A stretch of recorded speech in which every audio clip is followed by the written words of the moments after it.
नमस्कार, मैं हूं विवेक शर्मा। पंजाब केसरी टीवी चंडीगढ़ दिख रहे हैं आप। अंतर्राष्ट्रीय खबरों में आज जिक्र करेंगे ईरान और इजराइल में आपस में बढ़ते तनाव में एक और खुलासा हुआ है फखरीजादे की हत्या को लेकर।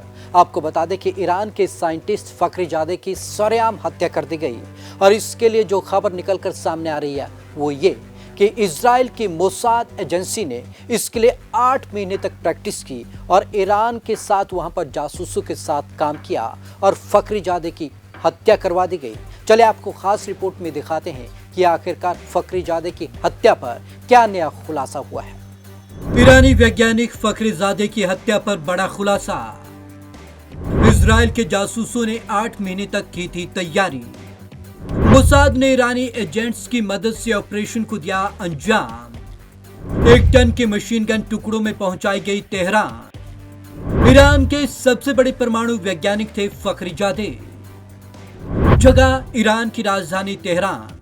तारीख और वक्त 27 नवंबर 2020 शाम करीब 6 बजे। हाई सिक्योरिटी जोन में 5 ब्लैक गाड़ियां गुजरती हैं। अचानक एक गाड़ी पर हैवी फायरिंग होती है। कुछ ही पल में कार में बैठा बुजुर्ग एक तरफ लुढ़क जाता है। काफिले की गाड़ियां रुकती हैं। इसी वक्त कुछ दूरी पर मौजूद एक पिकअप वैन में धमाका होता है। धूल और धुआं जब छटता है तब पता लगता है कि ईरान के सबसे बड़े न्यूक्लियर साइंटिस्ट मोहसिन फखरीजादे मारे जा चुके हैं। मोसाद ने दिया था ऑपरेशन को अंजाम। फखरीजादे की मौत के बाद तमाम सवाल उठे। मोहसिन को किसने और क्यों मारा? इससे भी बड़ा सवाल ये उठा कि मोहसिन की हत्या को कैसे अंजाम दिया गया। ईरानी जांच एजेंसियां शक तो इजराइल और अमेरिका पर करती रही, लेकिन सबूतों के नाम पर उनके हाथ आज भी खाली हैं। अब इजराइल के एक अखबार जेश क्रॉनिकल ने मोसाद के इस ऑपरेशन का खुलासा किया। उसने अपनी स्पेशल रिपोर्ट में वो तमाम राज फाश किए जिनका पता ईरान आज तक नहीं लगा पाया। मोसाद को ईरानी एजेंट्स से मिली मदद। इजराइल, अमेरिका और अरब देश ईरान को एटमी ताकत बनते नहीं देखना चाहते।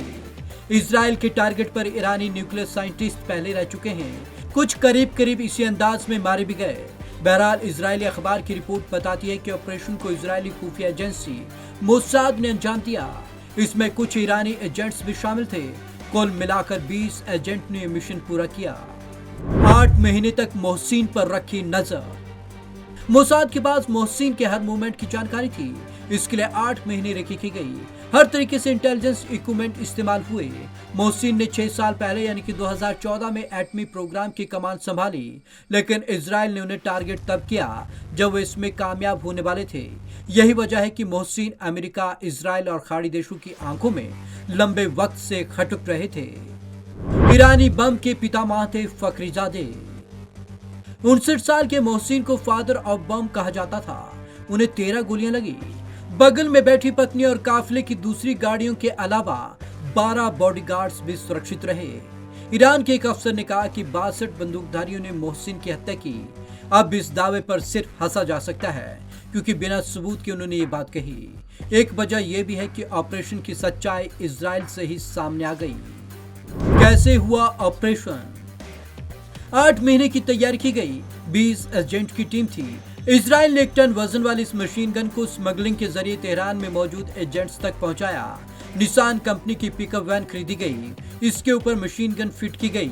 दिन और वक्त तय किया गया। मोहसिन का काफिला वहां से गुजरा। बाकी अब इतिहास है। नहीं छोड़ा कोई सबूत। एक बात जिसने ऑपरेशन का कोई सबूत नहीं छोड़ा वो जरूर समझनी चाहिए। मोसाद के एजेंट्स ने मोहसिन को मारने के फौरन बाद उस पिकअप वैन को उड़ा दिया जिसकी रूफ यानी कि छत पर मशीन गन फिट की गई थी। धुएं और धूल के गुब्बार में ये एजेंट्स फरार हुए और सेफ लोकेशन पर पहुंच गए। रिपोर्ट्स में दावा किया गया कि इस ऑपरेशन को अकेले मोसाद ने अंजाम दिया। अमेरिका या कोई दूसरा देश इसमें शामिल नहीं था। ईरान के लिए कितने अहम थे मोहसिन? इजराइल के प्राइम मिनिस्टर बेंजामिन नेतन्याहू के डिफेंस एडवाइजर जैपक नागेल का बयान ईरान के लिए मोहसिन की अहमियत बताता है। नागेल कहते हैं कि मोसाद के पास इस बात के पुख्ता सबूत थे कि मोहसिन ऐसे कई एटमी बम बनाने के करीब थे जो बेहद घातक हो सकते थे। एक बम से हिरोशिमा जैसे 5 शहर खत्म किए जा सकते थे। हमें लगता था कि उन्होंने अपने हिस्से की जिंदगी पूरी कर ली है। Bureau report, Punjab Kesari TV, Chandigarh. Israel की मोसाद एजेंसी जानी जाती है अपने काम को लेकर कि जिस तरीके से वो काम करती है, पूरी तत्परता के साथ काम करती है। और मोसाद का सिर्फ एक ही काम है, देश के दुश्मनों को नेस्ते नाबूद करना और उन्हें तबाह करना। मोसाद इस काम को बखूबी अंजाम देती रही है और ईरान के साइंटिस्ट फखरीजादे की जिस तरीके से हत्या की गई, साफ तौर पर यह दर्शाता है कि मोसाद आज भी जिस तरीके से लोगों की हत्या में जुटी रहती है, उस पर वो आज भी कायम है और देश के दुश्मनों को खत्म करने में मोसाद कभी पीछे नहीं हटती है। तो आज की इस खास रिपोर्ट में बस इतना ही।